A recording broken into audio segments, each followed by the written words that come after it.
Mari kita berdoa. Bapa di surga, terima kasih Tuhan. Pagi hari ini kami masih boleh datang ke rumah Tuhan. Kami masih boleh memuji-muji nama Tuhan. Dan kami masih boleh mendengarkan firman Tuhan. Terima kasih untuk kesempatan di dalam hidup kami ini. Ajar kami Tuhan memakai setiap kesempatan yang sudah Tuhan berikan ini dengan sebaik mungkin. Tolong kami ya Tuhan, supaya kami boleh menjadi anak-anak Tuhan yang mengikuti firman-Mu. Dan juga Tuhan boleh pakai hidup kami menjadi saluran berkat bagi orang lain. Terima kasih Tuhan. Sekarang kami mau mendengarkan firman Tuhan. Tuhan tolong hamba-Mu yang menyampaikan, supaya dia boleh menyampaikan dengan sederhana dan dengan baik. Supaya kami semua yang mendengarkan juga boleh mengerti dengan baik. Terima kasih Tuhan. Dalam nama Tuhan Yesus kami berdoa. Amin. Shalom, selamat pagi teman-teman semua. Ya, senang kita bisa beribadah bersama-sama kembali hari ini. Ya, nah tidak terasa kita sudah sampai di penghujung acara perayaan HUT ke-40 GKI Immanuel ya. Minggu ini adalah minggu terakhir dari rangkaian ibadah pengucapan syukur HUT ke-40 gereja kita. Nah, teman-teman, hari ini firman Tuhan temanya adalah menjadi saluran berkat bagi dunia. Firman Tuhan hari ini Lause ambil dari beberapa bagian Alkitab. Teman-teman bisa membukanya di Alkitab masing-masing, tapi juga bisa mengikutinya di PPT yang sudah Lause siapkan kan ya. Firman Tuhan Lause ambil dari Matius 5 ayat 13 sampai 16. Matius 5 ayat 13 sampai 16. Beginilah firman Tuhan. Kamu adalah garam dunia. Jika garam itu menjadi tawar, dengan apakah ia diasinkan? Tidak ada lagi gunanya selain dibuang dan diinjak orang. Kamu adalah terang dunia. Kota yang terletak di atas gunung tidak mungkin tersembunyi. Lagi pula, orang tidak menyalakan pelita lalu meletakkannya di bawah gantang, melainkan di atas kaki dian, sehingga menerangi semua orang di dalam rumah itu. Demikianlah hendaknya terangmu bercahaya di depan orang, supaya mereka melihat perbuatanmu yang baik dan memuliakan Bapamu yang di surga. Ya, teman-teman, belum lama ini Lause mendapatkan brosur mengenai promo ya, promo tes kesehatan dengan harga yang murah. Lalu Lause dan istri Lause kemudian ikut mendaftar untuk tes kesehatan ini. Nah, setelah ikut tes kesehatan, beberapa hari kemudian hasilnya baru didapatkan gitu ya. Nah, waktu Lause ambil hasil tes kesehatan itu, wah udah kayak mau bagi rapot gitu ya, deg-degan juga gitu ya. Kenapa? Ya seiring bertambahnya usia mungkin ada hal-hal yang kurang baik dari kesehatan kita gitu ya. Nah, Lause waktu itu juga begitu, deg-degan gitu. Waktu dibuka hasilnya, oh ternyata benar ya. Hasil rapot kesehatan Lause itu ternyata ada yang merah ya, ada yang kurang baik. Nah, Lause melihat di situ tercantum bahwa kolesterol Lause itu tinggi ternyata ya, 257. Padahal angka normalnya itu cuma 200. Jadi 25% di atas batas normalnya gitu. Nah, teman-teman tahu kolesterol itu ya, kalau terus menerus tinggi itu cukup membahayakan bagi kesehatan. Kenapa? Nah, Lause lihat di internet ya, coba cari tahu gitu. Oh, kalau kolesterol tinggi itu akibatnya apa gitu ya. Nah, itu dikatakan kolesterol yang tinggi itu bisa memicu tekanan darah tinggi ya. Terus penumpukan kolesterol di pembuluh darah akan membuat aliran darah ke jantung itu terhambat. Orang yang kolesterolnya tinggi bisa kena serangan jantung gitu ya. Nah, terus tadi kombinasi antara tekanan darah tinggi kemudian saluran darahnya itu enggak terhambat, bisa membuat pembuluh darah di otak itu pecah, stroke gitu ya. Nah, jadi kolesterol yang tinggi itu juga berbahaya buat kesehatan kita ya. Nah, langsung kemudian cari tahu lagi apa sih yang menyebabkan kolesterol itu bisa tinggi gitu ya. Langsung cari tahu. Nah, dikatakan gini, ada beberapa faktor yang menyebabkan kolesterol orang itu tinggi. Namun yang paling dominan adalah karena ini, teman-teman, ya. Karena konsumsi makanan berlemak yang berlebihan sehingga tubuh kita itu kelebihan berat badan dan karena kita tidak cukup berolahraga, jadi kolesterolnya itu menumpuk di dalam tubuh kita. Kalau dalam bahasa sederhananya, ya, kolesterol yang tinggi itu disebabkan karena jumlah kolesterol yang masuk ke tubuh kita itu tidak sebanding dengan jumlah kolesterol yang dipakai atau dibakar oleh tubuh kita. Ya, bahasa sederhananya itu, yang masuk lebih banyak dibandingin yang keluar atau yang dibakar oleh tubuh kita. Nah, teman-teman, tapi sebenarnya ya, walaupun kolesterol itu berbahaya, tapi sebenarnya kolesterol itu ada fungsinya di dalam tubuh kita. Langsung cari tahu juga, kolesterol itu berguna untuk pemeliharaan sel tubuh kita. Jadi kalau misalnya kita terbentur gitu ya, berdarah gitu. Kolesterol itu yang dipakai untuk memulihkan sel tubuh kita. Kolesterol juga dipakai untuk menghasilkan hormon-hormon penting. Ya, hormon penting itu misalnya hormon stres, kortisol. Jadi ketika kita stres, tubuh kita bisa menanggungnya karena hormon yang dihasilkan oleh kolesterol itu. Hormon lain-lain juga. Nah, yang menjadi masalah itu adalah gini, teman-teman. Ya. Yang menjadi masalah adalah ketika tubuh kita itu menerima kolesterol yang cukup banyak, tapi yang dikeluarkan atau dipakai oleh tubuh itu hanya sedikit. Sehingga kolesterol itu seperti gambar ini ya, menumpuk di pembuluh darah kita.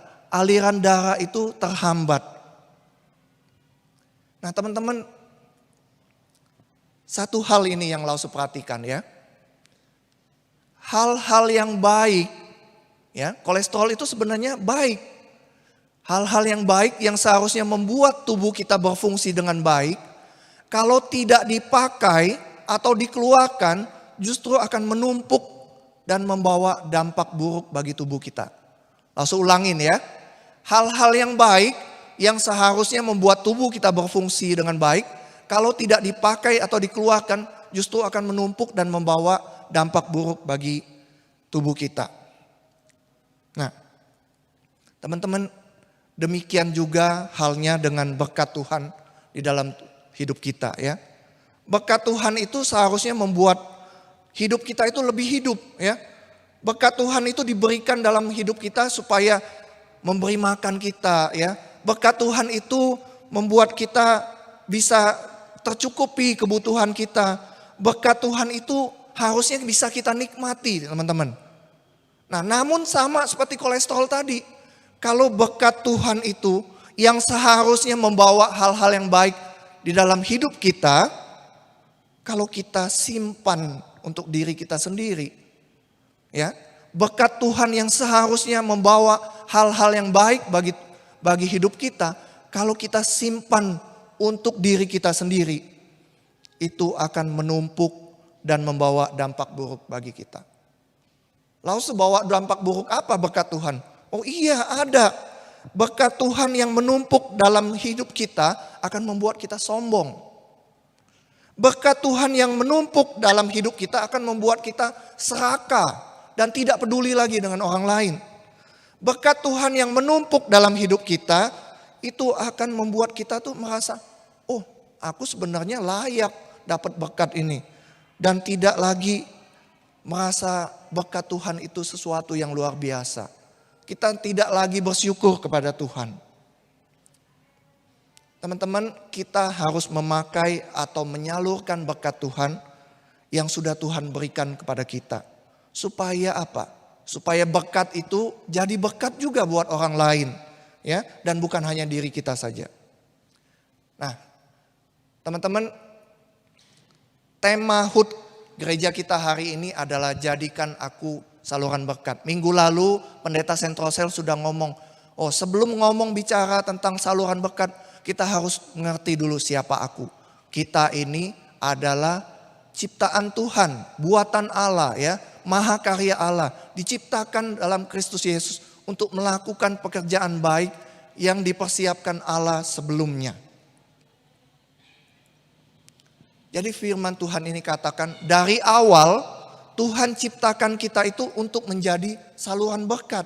Ya, dari awal Tuhan ciptakan kita itu bukan hanya untuk terima berkat, tapi dari awal Tuhan ciptakan kita itu untuk melakukan pekerjaan baik. Tuhan sudah ciptakan kita itu untuk menjadi saluran berkat. Dari awal Tuhan menciptakan kita untuk menjadi berkat bagi sesama kita. Tuhan tidak mau kita menyimpan semua berkat yang Dia berikan dalam hidup kita untuk diri kita sendiri. Ya. Nah, sekarang pertanyaannya adalah bagaimana supaya kita bisa menjadi saluran berkat. Nah, teman-teman langsung akan jelaskan melalui beberapa cerita gitu ya. Nah, yang pertama, teman-teman, Lause itu menikah tahun 2001 gitu ya. Nah, waktu Lause menikah itu ada sebuah tradisi bagi orang Tionghoa yang dinamain Sangjit gitu ya. Teman-teman tahu ya. Nah, tapi tradisi ini bukan cuma di orang Tionghoa, karena orang Jawa pun juga begitu. Kita mengenal tradisi di Jawa, tradisi seserahan gitu ya. Tradisi ini adalah tradisi membawa berbagai macam barang-barang yang diserahkan oleh mempelai laki-laki, kemudian diserahkan kepada mempelai perempuan dan keluarganya. Biasanya barang-barang yang diserahkan itu adalah barang-barang yang bisa dipakai oleh kedua mempelai. Nah, waktu itu teman-teman, waktu zamannya Lause, waktu tradisi Sangjit itu ada satu barang yang dalam tanda kutip wajib ada gitu ya. Nah, barang itu adalah ini teman-teman ya. Teko set atau tea set gitu ya. Biasanya teko set ini mahal harganya. Nah, Lause kurang tahu juga tujuan awalnya kenapa harus ada barang ini. Tapi Lause pikir-pikir mungkin itu karena ya maksudnya itu kalau ada tamu ada teko set ini untuk memberi minum tamu gitu ya. Nah, tapi biasanya teman-teman setelah resepsi, setelah acara, teko set ini biasanya disimpan dalam gudang. Kenapa? Jarang sekali dipakai. Ya. Jarang sekali dipakai. Teman-teman, ceritanya suatu kali ada tamu istimewa yang datang ke rumah Lause ya. Nah, waktu tamu datang, langsung ingat, oh iya ya, ada tea set, ya, ada teko set yang bagus ini. Lalu Lause buka lemari, lalu cari teko set itu. Nah, waktu Lause keluarin teko set tersebut, Lause batal pakai untuk jamu orang itu. Kenapa? Karena teko setnya itu kotor. Ya, tekonya kotor. Lalu Lause baru perhatiin ternyata di teko set itu ada kecoa yang mati gitu. Ya. Ada kecoa yang mati. Wah, batal deh jadi untuk tamu istimewa ini kan gitu. Nah, teman-teman tahu Lause lakukan apa akhirnya? Lause akhirnya ambil cangkir yang biasa, ya, cangkir yang biasa yang Lause sering pakai untuk minum gitu, dan pakai untuk tamu yang istimewa tersebut. Nah, teman-teman dari kisah ini Lause belajar satu hal ya, bagaimana caranya supaya kita menjadi saluran berkat. Nah, firman Tuhan dalam 2 Timotius 2 ayat 20 dan 21 berkata begini, dalam rumah yang besar bukan hanya terdapat perabot dari emas dan perak, melainkan juga dari kayu dan tanah. Yang pertama dipakai untuk maksud yang mulia, dan yang terakhir untuk maksud yang kurang mulia. Tapi firman Tuhan katakan, jika seorang menyucikan dirinya dari hal-hal yang jahat, ia akan menjadi perabot rumah untuk maksud yang mulia. Ia dikuduskan, dipandang layak untuk dipakai tuannya, dan disediakan untuk setiap pekerjaan yang mulia. teman-teman, ada perabot-perabot yang bagus dan mahal, ya. Yang sebenarnya tujuannya untuk maksud yang mulia. Tapi perabot tadi walaupun mungkin dari emas, dari perak, dari keramik yang mahal, namun perabot bagus dan mahal tersebut tidak bisa dipakai. Mengapa, teman-teman? Itu karena perabot tersebut dalam kondisi yang kotor, sehingga tidak layak untuk dipakai. Sebaliknya, teman-teman, tadi cangkir yang biasa tadi, gitu ya, cangkir yang biasa tadi yang sebenarnya cuman untuk minum biasa gitu, tapi perabot yang biasa itu bisa dipakai untuk tujuan yang mulia. Mengapa? Karena cangkir ini dalam kondisi yang bersih. Ya. Perabot mahal tidak bisa dipakai. Kenapa? Karena kotor. Perabot yang murah, yang biasa-biasa saja bisa dipakai. Kenapa?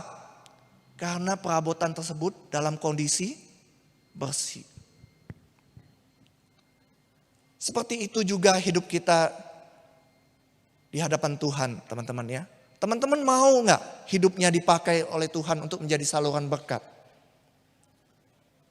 Kalau teman-teman mau hidupnya dipakai oleh Tuhan untuk menjadi saluran berkat, yang pertama yang harus kita perhatikan, kita harus menjaga hidup kita kudus di hadapan Tuhan. Ya, langsung ulangi ya. Bagaimana caranya supaya kita bisa dipakai menjadi saluran berkat? Yang pertama, hidup kita harus kudus di hadapan Tuhan. Kita tidak boleh menyimpan sakit hati, iri, dendam, kemarahan di dalam hati kita. Kenapa? Karena hal itu akan menghalangi saluran berkat itu. Ya, kalau seperti pipa itu, saluran airnya kotor sehingga mampet, airnya tidak bisa mengalir. Demikian juga berkat Tuhan. Kalau kita tidak menjaga hidup kita dengan baik-baik, berkat Tuhan itu tidak bisa mengalir melalui diri kita karena terhalang oleh dosa kita. Nah, yang kedua, teman-teman, ya, suatu kali AC di kamar tamu pastori gereja itu bocor, ya. Lalu airnya itu menggenangi lantai kamar tamu pastori tersebut.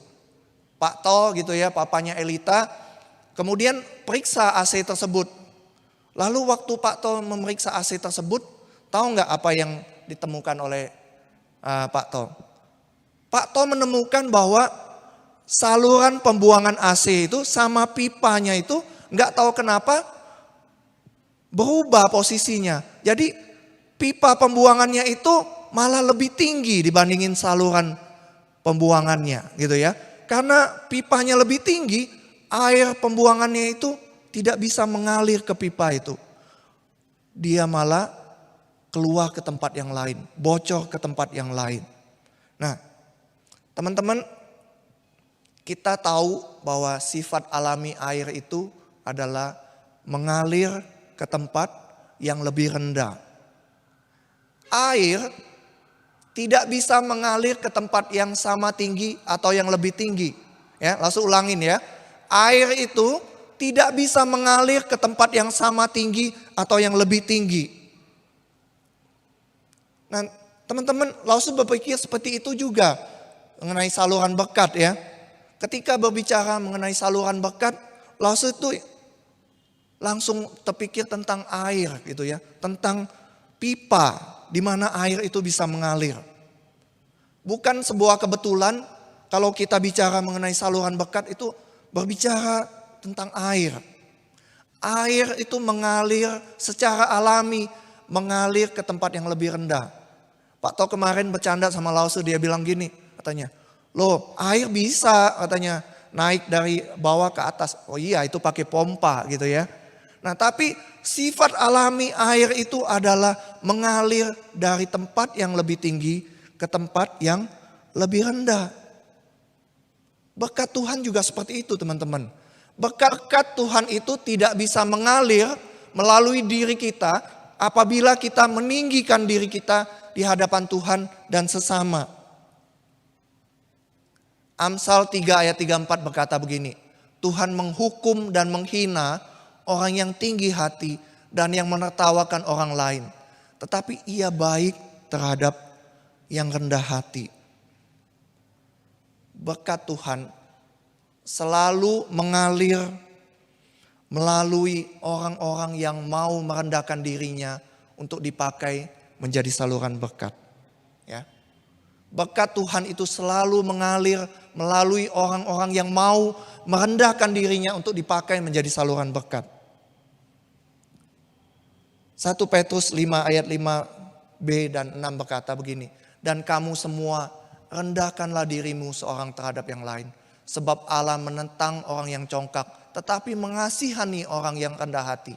Karena itu, rendahkanlah dirimu di bawah tangan Tuhan yang kuat, supaya kamu ditinggikannya pada waktunya. Teman-teman mau hidup kalian dipakai oleh Tuhan untuk menjadi saluran berkat? Rendahkan diri kalian di hadapan Tuhan dan sesamanya. Kita tidak bisa dipakai Tuhan untuk jadi berkat kalau kita melayani, kita ngomong, aduh masa yang begini suruh saya gitu ya, orang lain saja gitu. Kita tidak bisa dipakai Tuhan kalau waktu kita melayani, kita ngomong begini, oh aku ini levelnya WL loh. Aku gak mau kalau melayani sebagai singer. Aku ini loh levelnya udah bukan seperti ini. Masa lau suruh saya melayani sebagai media gitu ya. Nah, kita tidak akan bisa dipakai oleh Tuhan kalau kita tidak merendahkan diri.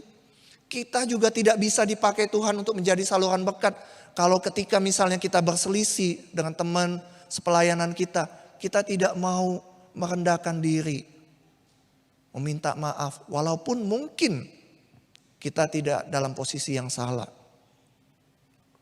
Teman-teman, untuk menjadi saluran berkat, kita harus belajar merendahkan diri seperti Tuhan Yesus. Ya. Tuhan Yesus itu sampai akhir hidupnya, dia merendahkan dirinya sampai mati di atas kayu salib.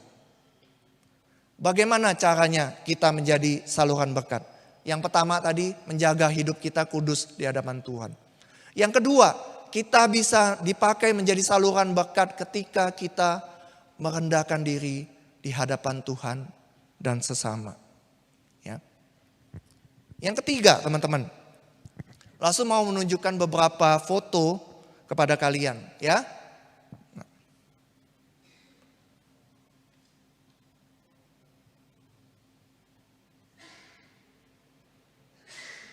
Nah, ya, ini pemandangannya bagus sekali bukan ya, teman-teman ya? Lautnya itu begitu cantik, begitu bagus. Nah, teman-teman tahu, ada yang tahu nggak ini di mana? Ya. Yang Lause tunjukkan ini adalah foto dari Laut Mati. Ya, teman-teman ya. Foto-foto ini semuanya adalah foto Laut Mati, ya. Nah, kenapa dia disebut Laut Mati, teman-teman? Laut ini disebut laut mati karena di dalam laut ini tidak ada satupun kehidupan di dalamnya. Laut ini dinamakan laut mati karena tidak ada satu makhluk hidup pun yang bisa bertahan hidup di dalam air ini. Laut mati ini memiliki kandungan garam tertinggi di dunia. Ya, sedemikian tingginya sehingga tidak ada makhluk hidup yang biasanya hidup di air, yang bisa hidup di laut mati ini. Teman-teman juga tahu nggak ya, orang yang berenang di laut ini itu tidak bisa tenggelam karena kandungan garamnya tinggi sekali. Jadi kalau kita nggak bisa berenang, kita nyebur di kolam di laut mati ini pun kita nggak bisa tenggelam, teman-teman. Saking tingginya kandungan. Terus kita juga nggak bisa berenang tanpa kacamata. Karena kalau kita masukin mata kita ke air itu, mata kita itu kayak terbakar karena garamnya itu. Nah, teman-teman tahu nggak kenapa laut ini disebut laut mati? Kenapa laut ini bisa punya kandungan garam yang tinggi sekali sehingga tidak ada makhluk hidup yang bisa hidup di dalamnya. Ada yang tahu? Nah, itu karena Laut Mati ini letaknya ada di 417 meter. Tapi bukan di atas permukaan laut, teman-teman. Tapi di bawah permukaan laut. Nah, kalau teman-teman tahu ya, kalau nggak salah, batu itu ketinggiannya sekitar 400 meter di atas permukaan laut. Nah, tapi Laut Mati ini 400 meter di bawah permukaan laut. Nah, jadi Laut Mati ini adalah titik terendah di permukaan bumi, teman-teman ya. Jadi bayangkan laut ini tuh rendah sekali sehingga air yang masuk ke dalamnya itu tidak bisa mengalir keluar. Lalu tanya dong, kalau misalnya laut ini di bawah, air itu masuk semua, lalu kenapa lautnya nggak penuh? Ya nggak? Ya, kan air posisi Laut Mati itu rendah kan? Air masuk terus, tapi nggak bisa keluar. Tapi kenapa lautnya nggak penuh? Lalu, nah itu karena ya iklim kering dan penguapan. Jadi air laut itu karena panas daerah itu, air lautnya menguap. Teman-teman ingat gak waktu sekolah dulu ya, kita diberitahu orang itu bikin garam gimana? Air laut itu ditampung, kemudian airnya itu menguap, tinggal apanya? Garamnya aja kan. Nah sama seperti Laut Mati ini teman-teman. Air masuk, gak bisa keluar, tapi airnya itu menguap. Lalu yang tinggal di bawah itu garamnya. Sehingga kandungan garamnya itu begitu tinggi dan tidak ada makhluk hidup yang bisa hidup di dalamnya. Itu yang terjadi dengan laut ini. Nah, teman-teman, waktu Lause memikirkan tentang Laut Mati ini, Lause belajar satu hal juga gitu ya. Tadi yang Lause sampaikan tadi, sifat alami air itu mengalir ke tempat yang lebih rendah. Air itu tidak bisa mengalir ke tempat yang lebih tinggi.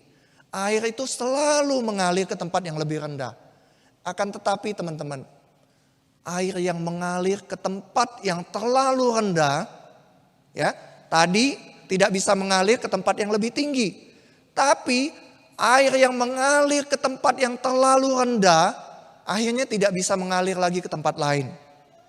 Air tersebut terjebak dan tidak bisa dialirkan ke tempat lain. Teman-teman, demikian juga dengan berkat Tuhan. Ya, berkat Tuhan tidak bisa mengalir ke tempat yang lebih tinggi. Tapi teman-teman, kalau berkat Tuhan itu mengalir ke tempat yang terlalu rendah juga, berkat Tuhan itu tidak bisa dipakai lagi untuk menjadi berkat bagi orang lain. Ya, berkat Tuhan mengalir ke tempat yang terlalu rendah, berkat itu tidak bisa lagi mengalir ke tempat yang lain. Maksudnya apa sih Lause? Nah ya, begini maksud Lause. Banyak anak Tuhan yang merasa hidupnya itu berat sekali. Ya, dia merasa orang lain tuh nggak punya pergumulan seberat dirinya, gitu ya. Dia merasa orang lain itu tidak ada yang ngerti pergumulannya. Dia merasa hidupnya itu paling malang sedunia.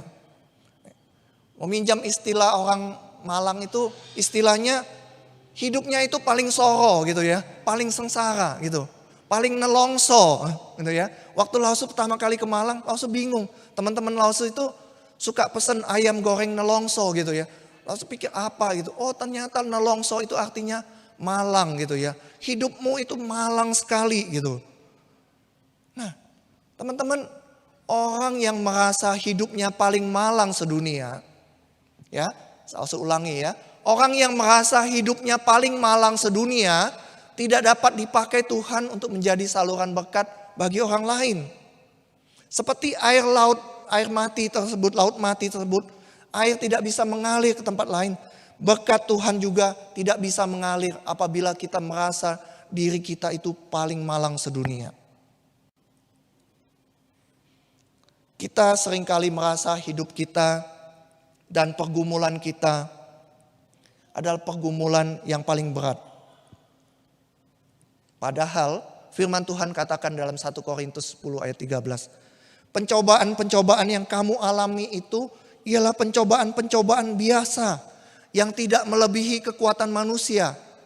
Sebab Allah setia dan karena itu Ia tidak akan membiarkan kamu dicobai melampaui kekuatanmu. Pada waktu kamu dicobai, Ia akan memberikan kepadamu jalan keluar sehingga kamu dapat menanggungnya. Ya, teman-teman, kita bukanlah orang yang paling malang sedunia. Masih banyak orang di luar sana yang hidupnya lebih malang, lebih susah dibandingin dengan kita. Kalau kita dan perhatian kita hanya terfokus pada diri kita, maka kita tidak bisa melihat orang lain dan kebutuhan orang lain. Pada akhirnya kita akan melewatkan kesempatan yang sudah Tuhan berikan bagi kita untuk menjadi saluran berkat bagi orang lain. Bagaimana caranya supaya kita bisa menjadi saluran berkat? Yang ketiga, teman-teman, kita tidak boleh menganggap diri kita itu terlalu rendah dibandingkan apa yang Tuhan katakan tentang diri kita. Kalau teman-teman ingat, minggu lalu Pendeta Sentrosel mengatakan, kita ini adalah mahakarya Allah. Ya, karya terbaik Allah. Tuhan izinkan kita mengalami pencobaan-pencobaan. Ada tujuannya, supaya kita menjadi saksi. Supaya kita, ketika kita berhasil melalui pergumulan kita, kita bisa sharing sama teman-teman kita. Dan menjadi saluran berkat bagi orang lain. Yang terakhir, teman-teman, apa yang bisa kita lakukan untuk menjadi berkat bagi dunia, ya? Nah, tadi firman Tuhan di awal tadi katakan begini, kamu adalah garam dunia, kamu adalah terang dunia. Nah, teman-teman, garam itu berfungsi memberi rasa. Jadi kalau kita bilang, Tuhan Yesus bilang garam dunia, itu artinya kita itu harus memberi rasa bagi dunia tempat kita tinggal. Kita memberi sesuatu yang berbeda bagi dunia tempat kita tinggal. Terang itu berfungsi untuk menyinari kegelapan. Terang dunia itu artinya hidup kita itu memberi terang bagi dunia tempat kita tinggal.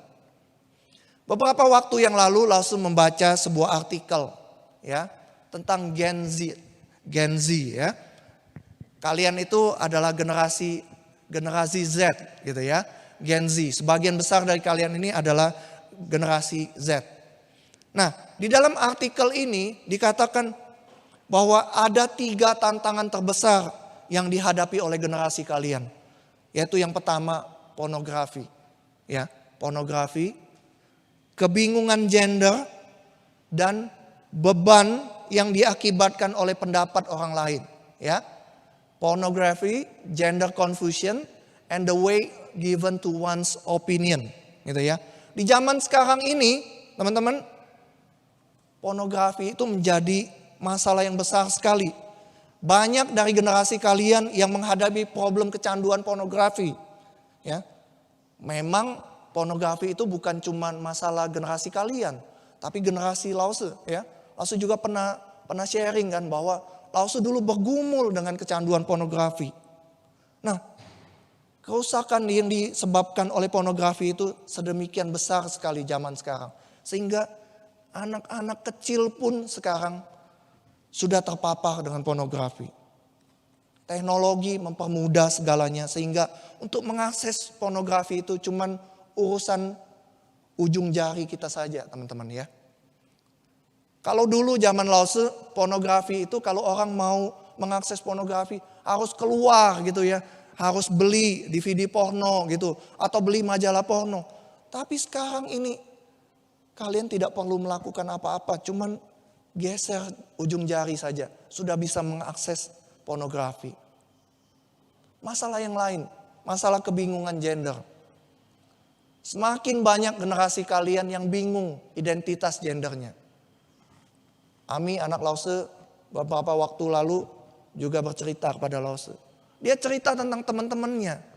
Teman-temannya semakin banyak yang dengan terang-terangan mengakui bahwa dia lesbian atau dia gay gitu ya. Sebagian lagi sedang memikirkan atau sudah malah menjalani operasi pergantian kelamin. Survei menunjukkan bahwa semakin banyak generasi kalian yang mengidentifikasi dirinya sebagai LGBTQ gitu ya. Lesbian, gay, ya, bisex, transgender atau queer. Nah, semakin besar masalah ini di generasi kalian. Masalah yang lain yang tadi, masalah ketiganya, masalah opini orang lain.